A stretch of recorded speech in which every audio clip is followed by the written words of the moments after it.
If you're using one of our pre-made course templates, the syllabus is the home page of your course. The syllabus has two main parts. The top portion is a rich content editor accessible via the Edit button. This is generally where you'd find a brief intro to the course, as well as relevant course links like your MCAT syllabus, a link to book office hours, or a link to your class Google folder. The bottom portion is a list view of your course calendar, automatically populated by Canvas. Whenever you create an assignment, discussion, or quiz with a due date, it will automatically be shown in the course summary and the course calendar. Canvas will remind students of these upcoming calendar events by email and through various interface components that prioritize to-do items in the web and mobile apps. Our course templates use the syllabus as the homepage, due entirely to student feedback.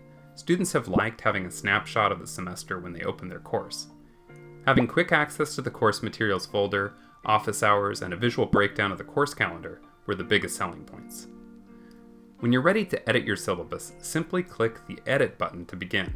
Be sure to save your updates before navigating away by clicking the blue Update button.